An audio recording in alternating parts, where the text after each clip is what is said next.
Bismillahirrahmanirrahim. Assalamualaikum warahmatullahi wabarakatuh. Waalaikumsalam warahmatullahi wabarakatuh. Apa kabar semuanya teman-teman? Alhamdulillah. Luar biasa. Semangat. Allahu Akbar. Alhamdulillahirabbil alamin ya. Semoga kehadiran teman-teman semuanya pada hari ini membawa manfaat, membawa keberkahan kepada kita semua. Amin ya rabbal alamin.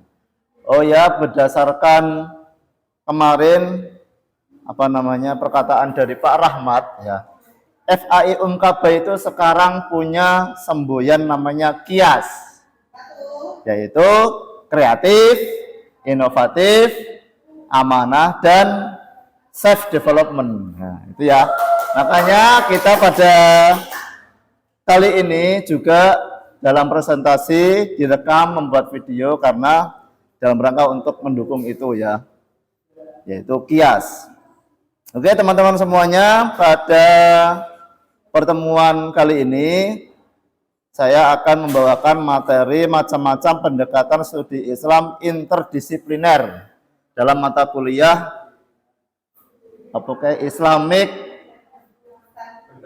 Kendal Batang Studies ya. Agak ngelek nih ya, mohon maaf. Ya, fokusnya minta perhatiannya ya teman-teman. Makalahnya bisa dibuka di grup, sudah saya share. Untuk pendahuluannya, yaitu Islam telah menjadi kajian yang menarik.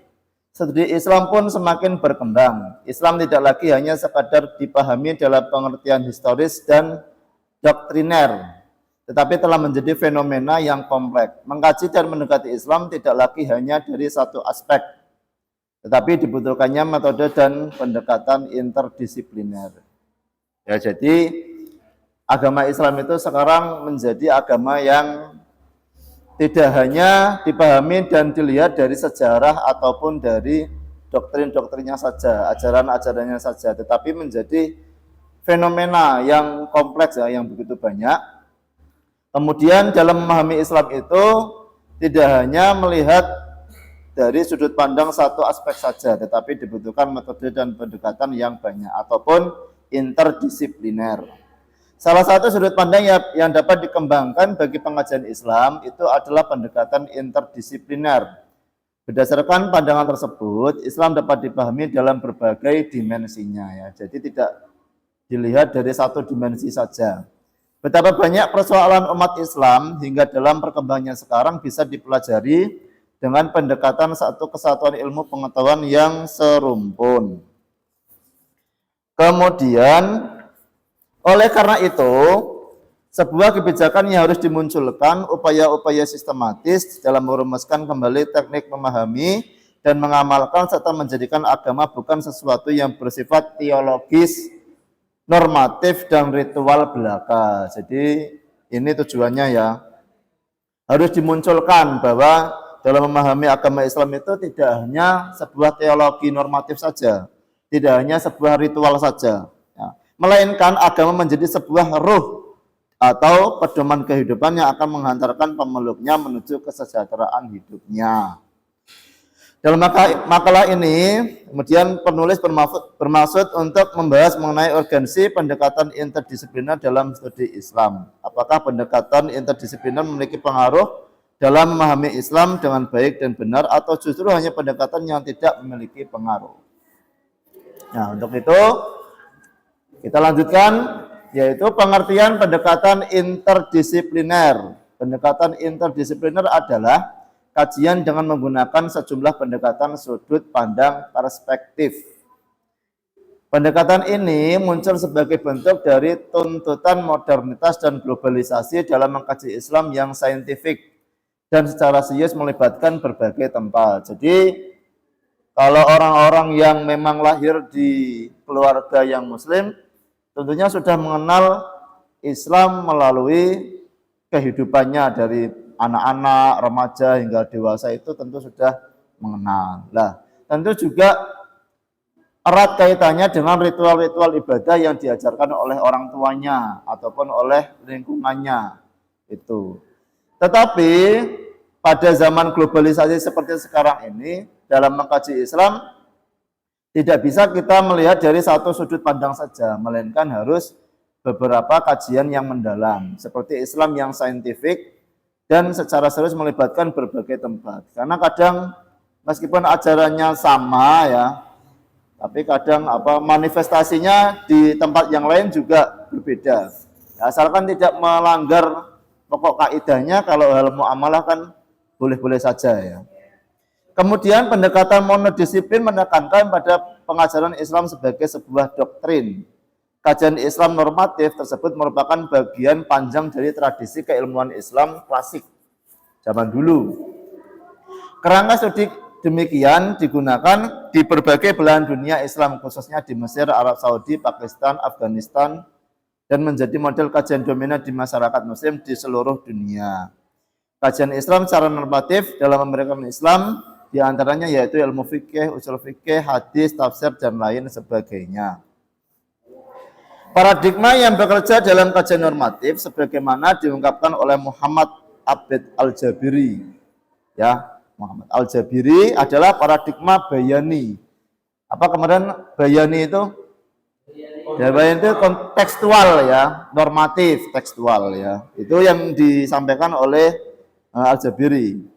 Paradigma bayani adalah studi dan pemikiran yang berbasis pada teks dan mengutamakan proses berpikir dedukatif atau deduktif, analogis, dan kias.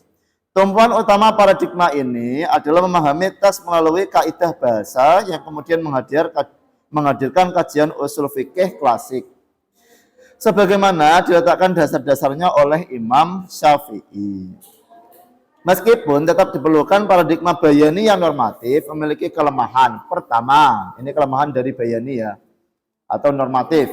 Kurangnya memiliki pijakan realitas historis, sosiologi dan antropologi sehingga menimbulkan kesenjangan antara teori dan praktek.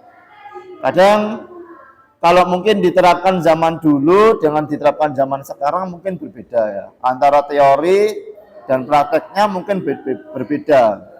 Tapi kalau secara tekstualnya seperti itu dipahami oleh orang zaman itu ya mungkin sesuai pada zaman itu. Tetapi dengan teks yang sama dipahami oleh orang zaman sekarang ya tentunya harus ada perubahan. Yang kedua, kurang mampu mengapresiasi perkembangan keilmuan yang berlangsung dengan cepat. Perkembangan ilmu-ilmu sosial dan humaniora belum lagi sains dan teknologi akan sulit direspon oleh paradigma tersebut.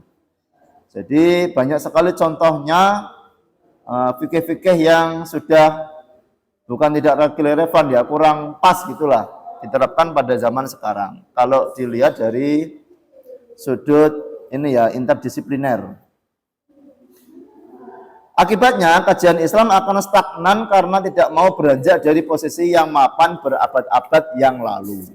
Gitu. Sekarang studi Islam tidak lagi terbatas kepada penggunaan paradigma bayani. Ini sangat relate sekali dengan yang disampaikan Pak Rahmat kemarin ya.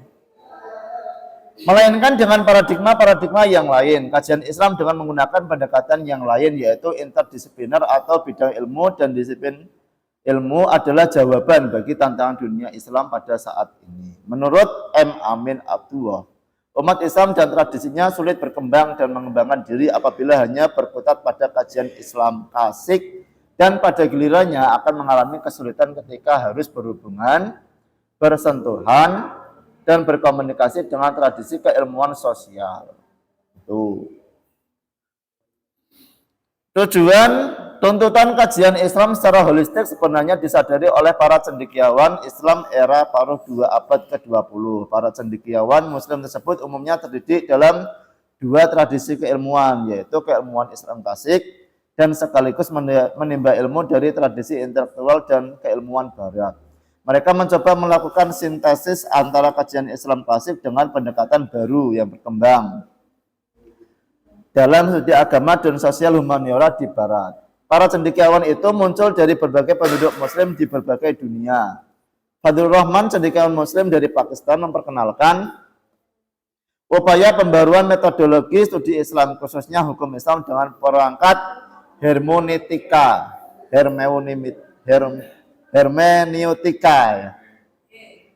teori double movement ya, atau gerakan ganda adalah salah satu kontribusinya. Begitu juga dengan al-had, al-a'la, dan al-hadad, al-ada yang dikenalkan oleh Syahrur adalah sebagian dari contoh yang dilakukan cendekiawan muslim kontemporer dalam upaya pembaharuan pemikiran Islam. Jadi seperti itu ya. Dengan demikian diperlukannya studi Islam interdisipliner agar cara pandang manusia tidak berkutat kajian teks saja, akan tetapi bisa jauh memandang ke depan dengan menggunakan kajian lainnya, seperti itu. Kemudian adapun beberapa pendekatan interdisipliner dalam studi Islam yaitu dibagi menjadi 3, yaitu pendekatan filsafat, pendekatan sosiologi, dan pendekatan sejarah.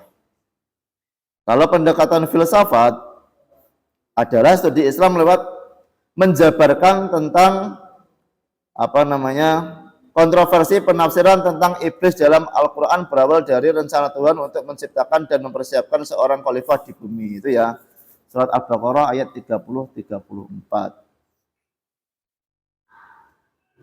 Kemudian kisah iblis pada surat di atas pada awalnya menggambarkan narasi penciptaan Adam yang oleh Tuhan dianggap sebagai the only one Khalif on the earth. Amanah kekhalifahan ini rupanya kurang mendapatkan simpatik di kalangan malaikat, karena itu mereka memprotes dan menolak. Gimana bunyi ayatnya? Wa id qala rabbuka lil malaikatu ini, itu ya sampai seterusnya memprotes dan menolak kebijakan tersebut. Menurut Syekh Mustafa Al-Marabi, perbedaan persepsi di kalangan ulama mengenai ayat ini berkisar pada 2 hal. Pertama, iblis adalah sejenis jin yang berada di tengah ribuan malaikat berbaur dengan sifat dari sebagian sifat mereka. Kedua, iblis itu dari malaikat karena perintah sujud di sini tertuju pada malaikat karena dohir yang serupa bahwa ia tergolong mereka. Jadi itu ya kisahnya kan iblis dan malaikat disuruh untuk bersujud kepada Nabi Adam gitu ya. Dalam wacana tafsir klasik dan modern, persoalan pertama yang muncul ketika memperbincangkan eksistensi iblis itu adalah makna sujud terhadap kata ini. Semua mufasir baik klasik dan modern sependapat bahwa makna sujud yang dimaksud adalah sujud tahiyat atau penghormatan saja, bukan sujud dalam arti menyembah atau ibadah dan menghambakan diri kepada Adam gitu ya. Tetapi iblis menolaknya. Itu ya. Jadi pendekatan yang filsafat contohnya seperti itu aplikasinya. Kemudian yang kedua, pendekatan sosiologi. Sosiologi adalah ilmu tentang kemasyarakatan, ilmu yang mempelajari segala sesuatu yang berhubungan dengan masyarakat. Sosiologi didefinisikan secara luas sebagai bidang penelitian yang tujuannya meningkatkan pengetahuan melalui pengamatan dasar manusia dan pola organisasi serta hukumnya. Selanjutnya, sosiologi dikenakan sebagai salah satu pendekatan dalam studi Islam untuk memahami Islam dari aspek sosial yang berkembang di masyarakat. Sehingga pendidikan dengan pendekatan sosiologis dapat diartikan sebuah konsep studi yang memanfaatkan sosiologi untuk menjelaskan konsep pendidikan dan memecahkan berbagai problem yang dihadapinya. Nah, dalam pendekatan sosiologi ini, misalnya bisa dilihat salah satu implikasi teologis terhadap penafsiran ayat Al-Quran dan hadis mengenai wanita. Ini ya, wanita Islam dalam konseptual adalah munculnya rasa takut dan berdosa bagi kaum wanita bila ingin menggugat dan menolak penafsiran atas diri mereka yang tidak hanya disubordinasikan dari kaum laki-laki, tetapi juga dilecehkan hak dan martabatnya. Akibatnya secara sosiologis mereka terpaksa menerima kenyataan diskriminatif bahwa lelaki serba lebih dari perempuan ya. Banyak contohnya, misalkan waris, aurat, apalagi menikah ya kali ya. Apa? Ya, banyak sekali ya. Kemudian akibatnya secara sosiologis mereka terpaksa menerima kenyataan itu, terutama dalam hal seperti pertama, wanita adalah makhluk lemah karena tercipta dari tulang rusuk pria yang bengkok.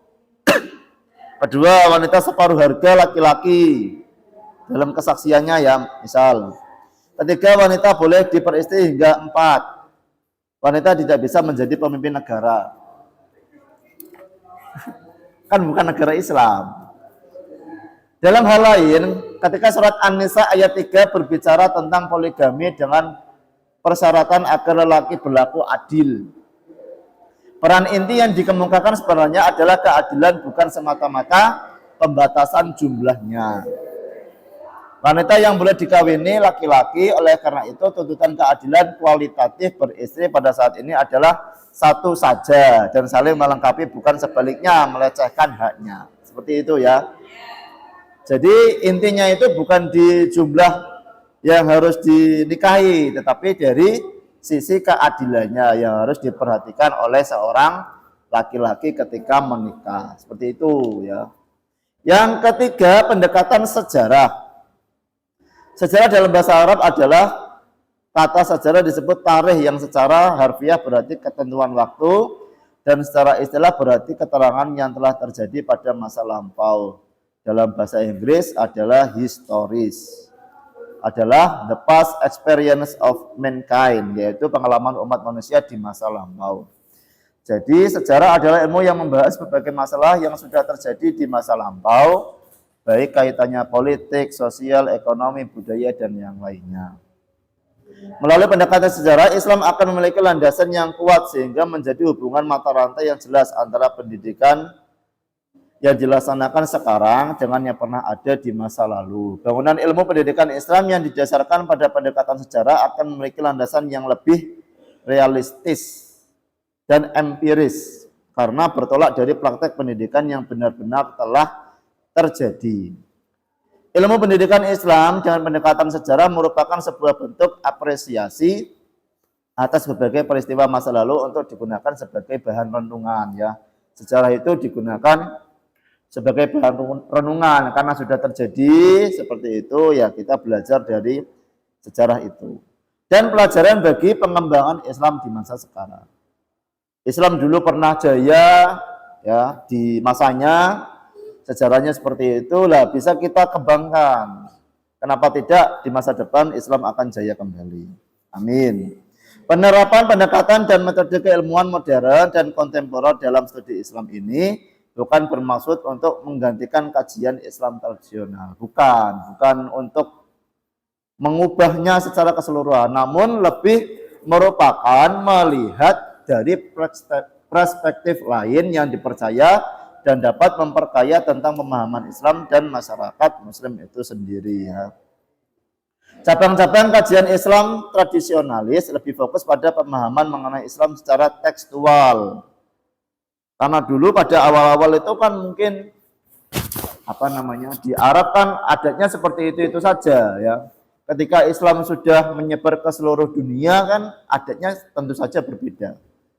Nah, cabang-cabang kajian itu kemudian historitas dan pengalaman empirik luput dari kajian mendalam tentang Islam. Pendekatan historis adalah upaya untuk menelusuri asal-usul dan pertumbuhan ide-ide dan lembaga-lembaga keagamaan melalui periode waktu tertentu secara historis untuk menilai peran faktor yang berinteraksi dengan agama dalam periode tersebut. Hal utama dari analisis historis adalah menggunakan bukti-bukti.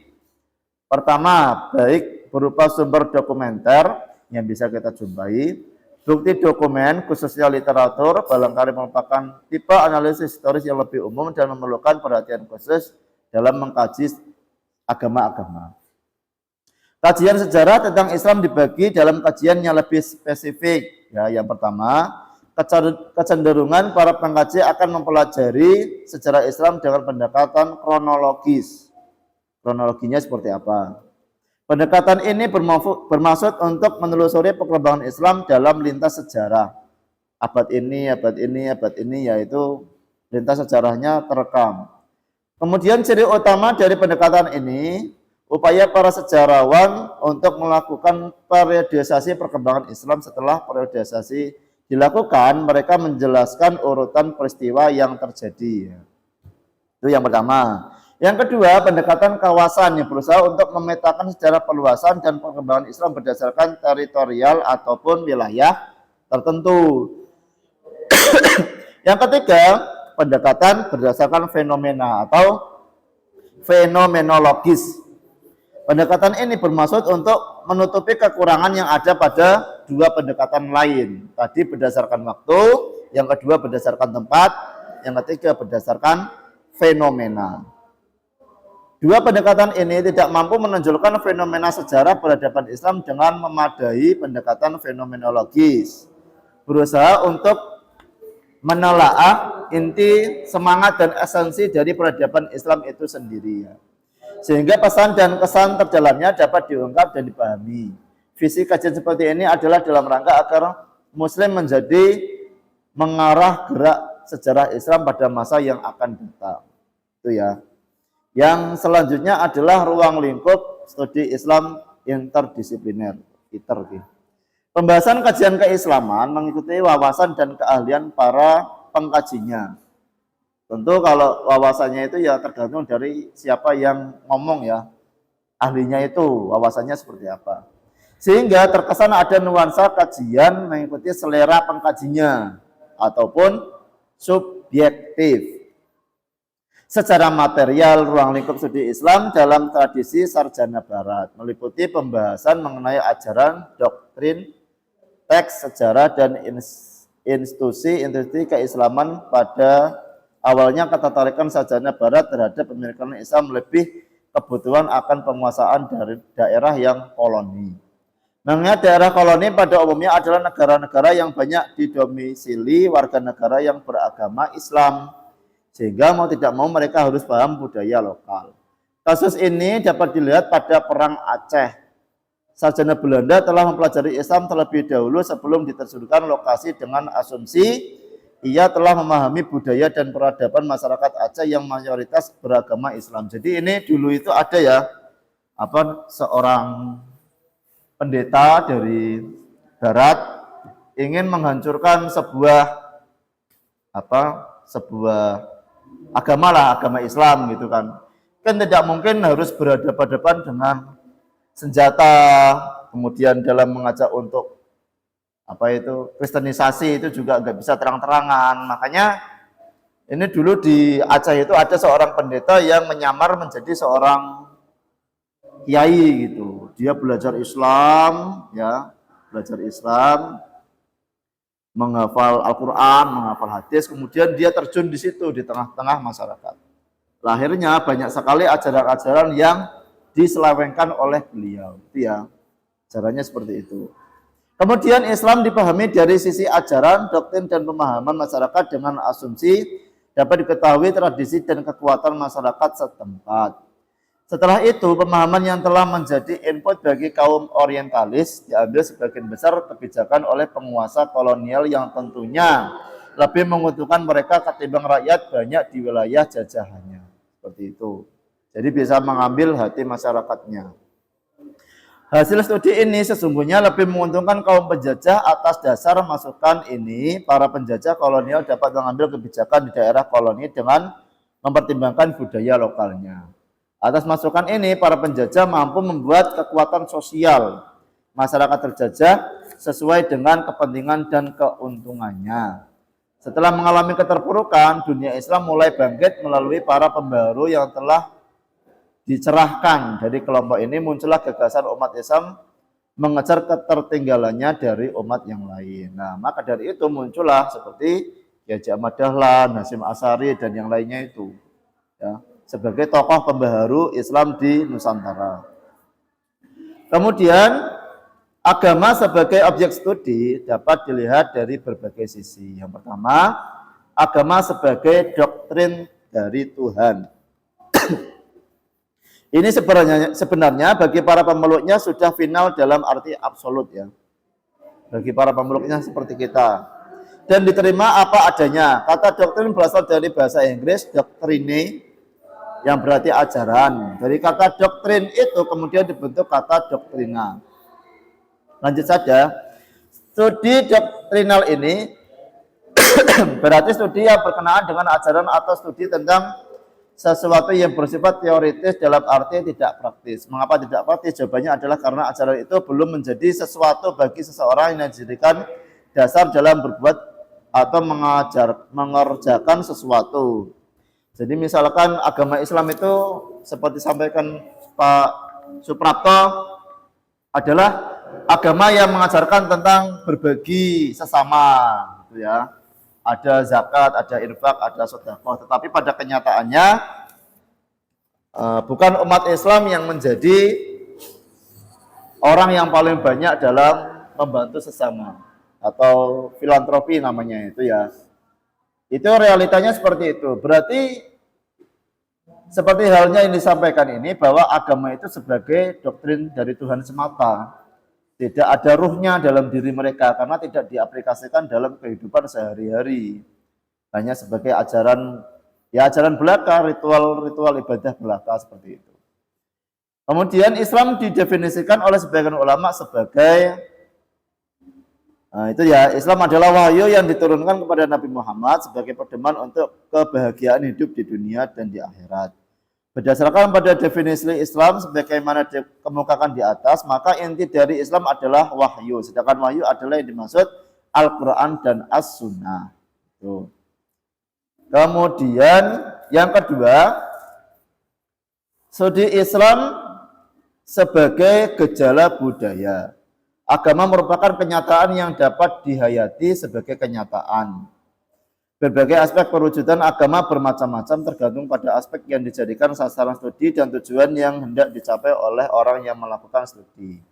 Cara pendekatan dalam mempelajari agama dapat dibagi ke dalam dua golongan besar, yaitu model ilmu sosial dan model studi budaya.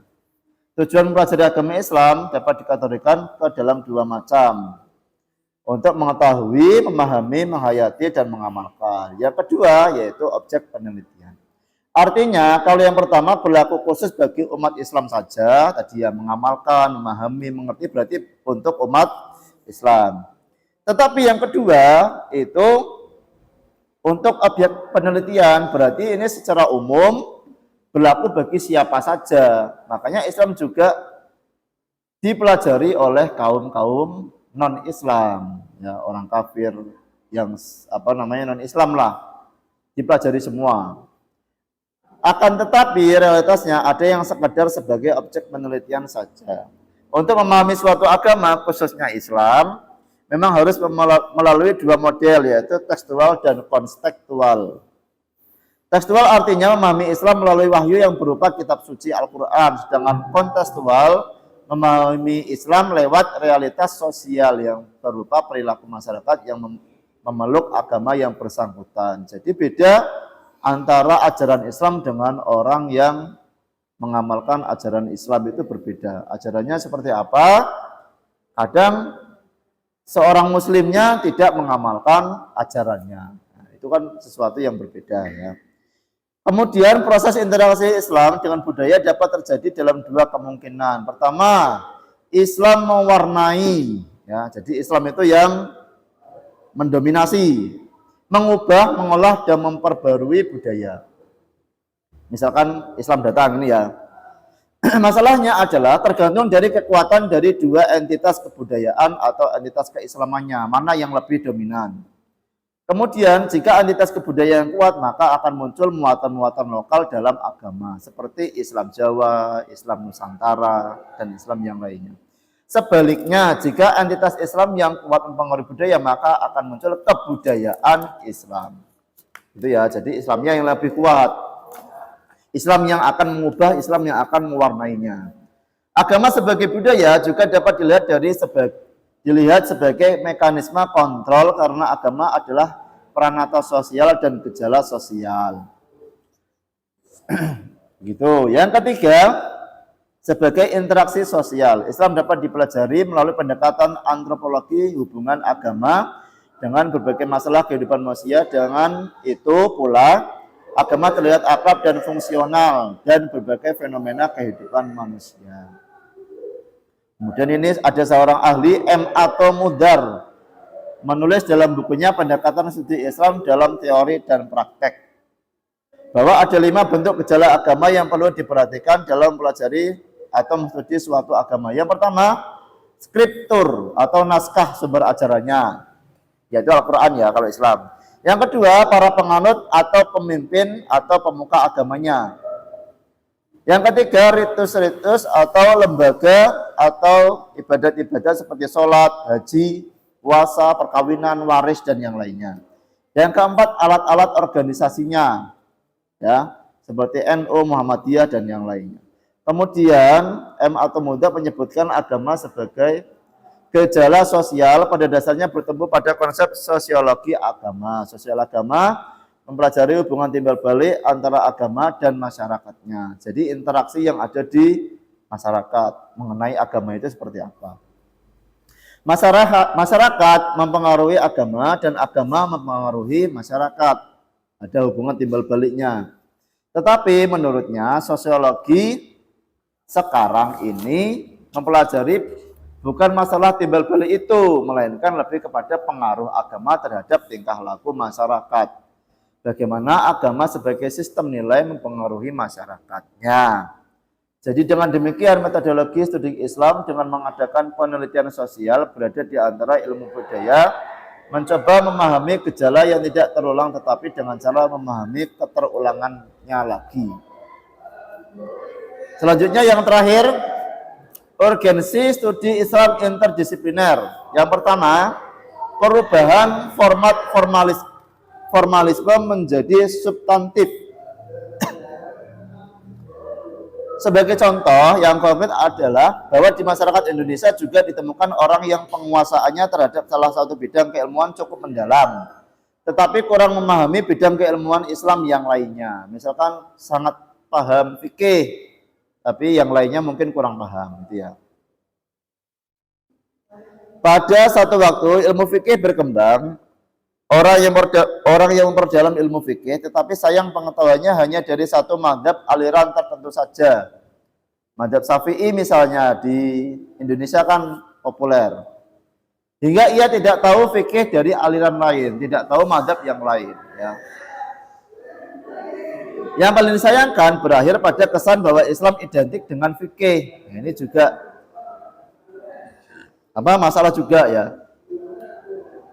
Pada waktu yang lain Islam hanya identik dengan tauhid saja atau tasawuf saja. Ini juga tidak bisa seperti itu. Karena Islam diidentikan dengan fikih, maka berbagai masalah diselesaikan dengan ilmu fikih. Akhir-akhir ini juga ramai ya. Itu namanya hukum rokok. MUI sudah jelas memfatwakan bahwa rokok hukumnya haram dengan alasan dapat menimbulkan penyakit. Tetapi setelah fatwa MUI seperti itu, apakah masalah di masyarakat sudah selesai? Ya tidak, ya nyatanya pabrik rokok juga masih ada, karena ya tidak bisa dilihat dari satu sisi saja. Dari fikih saja ya sudah selesai akhirnya Islam. Nah, karena ada hal yang banyak dipertimbangkan seperti ekonomi, ya kesehatan, beasiswa. Ya sekarang kan beasiswa juga banyak dari Jarum, Cisamsu, itu kan banyak sekali ya. Iklan-iklan seperti dari rokok itu kan juga banyak sekali. Apalagi bea cukainya, nah itu juga banyak sekali. Makanya tidak bisa haram secara mutlak seperti itu. Contoh di atas seperti itu menggambarkan bahwa pemahaman masyarakat terhadap Islam masih bersifat parsial atau belum utuh. Yang demikian boleh jadi akibat proses pengajian Islam belum tersusun secara sistematis dan tidak disampaikan dengan pendekatan dan metode yang tepat. Yang kedua, perubahan eksklusivisme menjadi universalisme. Umat Islam masih didominasi oleh pandangan yang eksklusivisme.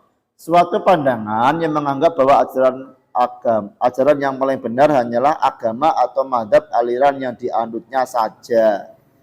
Ya, misalkan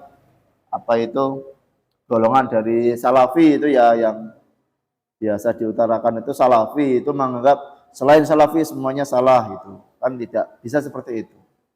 Agama atau mazhab lain sebagai sesat, yang lain sebagai sesat dan perlu dijatuhi bahkan dimusnahkan. Ini juga tidak boleh ya. Mengkafir-kafirkan orang lain. Membid'ah-bid'ah orang lain juga tidak baik ya, tidak baik. Selanjutnya, menurut Atang, sikap eksklusivisme dipandang wajar karena kalangan umat Islam dulu dalam studi Islam tidak sistematif dan tidak komprehensif alias tanpa metodologi yang tepat. Tapi apapun penyebabnya perlu ditekankan pentingnya merubah pandangan yang ekstrim dengan pandangan yang bijaksana. Atau zaman sekarang itu apa bahasanya? Moderat. Moderat ya. Dan memancarkan rahmat bagi semuanya. Tentu saja dimulai dari perubahan format dalam studi Islam. Jadi menuju dari eksklusivisme menuju universalisme. Yang ketiga, nih urgensinya. Perbaikan intern dan ekstern. Perubahan ini memerlukan solusi agar Islam tidak mudah disalahpahami oleh outsider atau non-muslim.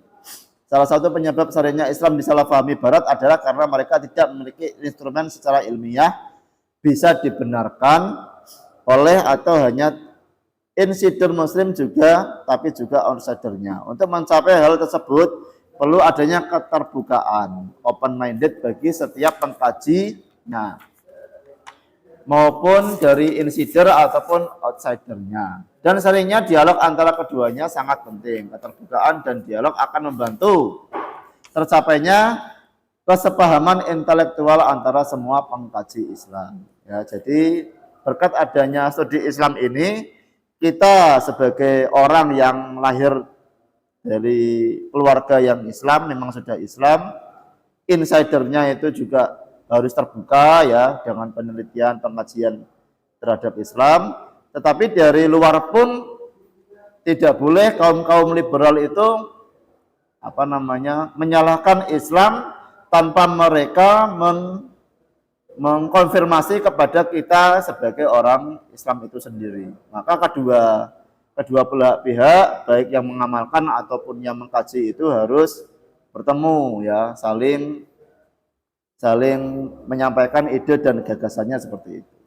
Mungkin itu teman-teman semuanya. Kalau tidak ada pertanyaan, kalau ada pertanyaan monggo.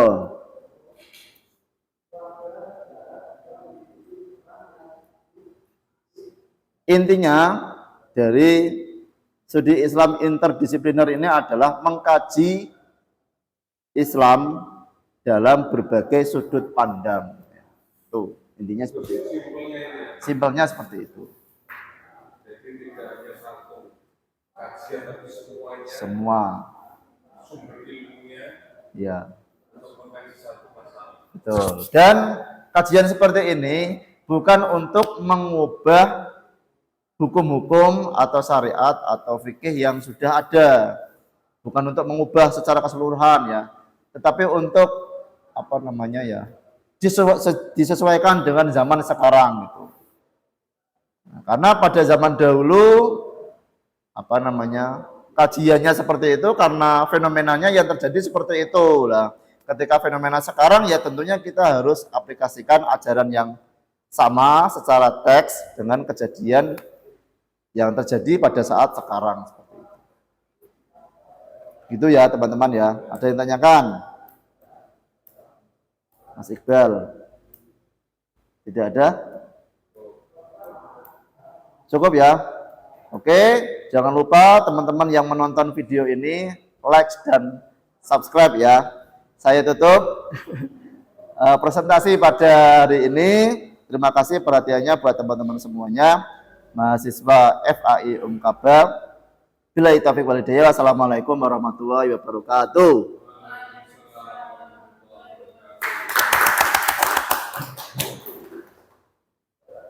Senyuting kok hilang gitu. Di pause Pak.